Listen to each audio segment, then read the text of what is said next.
Askofu Benson Bagonza ameweza kutoa kauli ambayo imeweza kuungwa mkono na watu wengi kutokana na kile ambacho ameweza kukisema. Askofu Benson Bagonza yeye alisema kuwa serikali ni mali ya wananchi, sio ya watawala. Alisema hayo siku ya tarehe 9 Julai mwaka 2026 ambapo askofu wa kanisa la Kiinjili la Kilutheri Tanzania Dayosisi ya Karagwe Benson Bagonza amesema kuwa ujenzi wa taifa lenye misingi imara ya demokrasia unapaswa kuanzia katika kubadili mtazamo ya kwamba serikali ni mali ya wananchi badala ya wananchi kuonekana kuwa ni mali ya serikali. Askofu Bagonza ametoa kauli hiyo mnamo Julai 9 mwaka 2026 mjini Unguja alipokuwa akiwasilisha mada kuhusu elimu ya uraia, uongozi na siasa kwenye kongamano la kisiasa na kisheria lililofanyika visiwani Zanzibar, likiwakutanisha viongozi wa vyama vya siasa, asasi za kiraia, wanaharakati na wananchi kuweza kujadili masuala ya demokrasia, utawala bora na haki za binadamu. Nikinukuu hapa ambacho ameweza kukisema Askofu Benson Bagonza amesema kuwa wengi wanaamini kuwa wananchi ni mali ya serikali. Tubadilishe mtazamo huo. Serikali ndiyo mali ya wananchi. Tukikubaliana hapo, tutakuwa tumeweka misingi ya kuweza kujenga taifa letu bora. Akizungumza ushiriki wa vijana katika siasa, Askofu Benson Bagonza amesema kuwa kwa mtazamo wake, vijana wengi wanajikuta wakitengwa na michakato ya kisiasa kwa sababu ya mfumo uliopo unawalazimu kuwa wanachama wa vyama vya siasa ili waweze kushiriki kikamilifu katika michakato ya kisiasa. Amesema vijana ambao si wanachama wa vyama vya siasa ni wengi kuliko waliomo ndani ya vyama vya siasa, hivyo kuna haja ya kutafakari namna ya kuweza kuwashirikisha katika masuala ya uongozi na demokrasia. Kwa mujibu wake, amesema kuwa hali hiyo wafanya wengi kupoteza fursa ya kuweza kugombea nafasi za uongozi na kubaki na haki ya kuweza kupiga kura pekee. Aidha, amesema kuwa baadhi ya vijana ukata tamaa kuweza kushiriki katika uchaguzi kutokana na kile alichodai kuwa ukosefu wa imani katika mifumo ya uchaguzi pamoja na gharama kubwa za kuwafuatilia au za kufuatilia haki zao kupitia vyombo vya sheria. Nikinukuu hapa, amesema kuwa matokeo yake ni kwamba vijana wengi huamua kutokupiga kura wala kugombea nafasi za uongozi. Wengine huishia kutumiwa na wanasiasa na vyama vya siasa kutekeleza masilahi ambayo si ya kwao.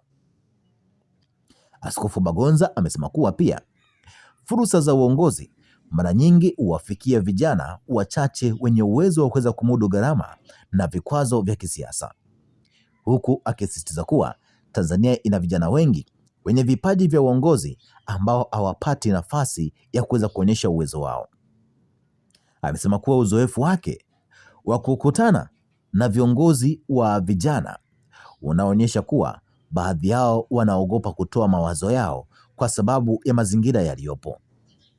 Kwa maoni yake, amesema kuwa mfumo wa elimu nao unahitaji maboresho ili uwajenge vijana wenye uwezo wa kuweza kufikiri kwa kina, kuhoji na kushiriki kikamilifu katika maendeleo ya taifa. Elimu ya uraia inapaswa kumsaidia kijana kuhoji kuliko kupongeza, kushiriki kuliko kujitenga, kujiamini kuliko kutegemea viongozi, kuwajibika na kuwajibisha viongozi, pamoja na kutetea haki badala ya kuweza kutetea watu au vyama. Kuhusu siasa, Askofu Benson Bagonza amesema kwamba kushiriki katika siasa ni haki ya kila mwananchi kwa kuwa uamuzi wa kisiasa huathiri maisha ya kila siku ya wananchi wote. Amewataka Watanzania kuto kunyanyapaa siasa, akisema kwamba kufanya hivyo kunaweza kuacha nafasi ya maamuzi muhimu kufanywa bila ushiriki mpana wa wananchi.